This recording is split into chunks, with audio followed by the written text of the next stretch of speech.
Garena আমাদের লাগবে না সেই রিন্ডম ব্লিচ, আরো গেরিনা আমাদের লাগবে না সেই লাল ড্রাম, এটা দিয়ে কিনা টিমমেটের সাথে অনেক বেশি আমরা মজা করতাম। আরো আমরা ব্যাগ বড় ওয়াল নেওয়ার ওই দিনটাও চাই না।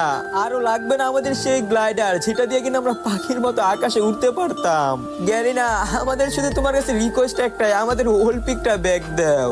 আর গেরিনা এই অলিম্পিকটা ব্যাগ দিলে তো তোমার কোনো সমস্যা নাই, কারণ এই অলিম্পিকটা ব্যাগ দিলে তো অনেক ওল্ড প্লেয়াররা আবারও ব্যাক করবে। এখন এই যে আমি এইটা নিয়ে একলা প্রতিবাদ করে কোনো লাভ নাই, কারণ অনেক মাতাওয়ালা অনেক বড় বড় সেলিব্রিটিরা দিকে এইটা নিয়ে শুধু কপেলিং আর শেয়ারই চায়। আর এই অলিম্পিককে নিয়ে সিম্পাতি করে তারা কামিয়ে নিতেছে লাখ লাখ ভিউজ। আর এইদিকে আমাদের ছোট ইউজারদের সবারই আইডি ফিউজ। যেই যাই করুক না কেন, আমার তো লাগবে শুধু অলিম্পিক। আর তোমাদের আমার মতো কার কার অলিম্পিক লাগবে জাস্ট তোমরা একটা কমেন্ট করো। আমার লাগবে না কোনো কপি, লাগবে না কোনো শেয়ার। তোমাদের মন চাইলে তোমাদের এই ছোট ভাইটারে দিও একটু ভালোবাসা ইউটিউবে, টিকটক বায়োতে ইউটিউব চ্যানেলের লিংক, প্লিজ রিকোয়েস্ট ইয়ার।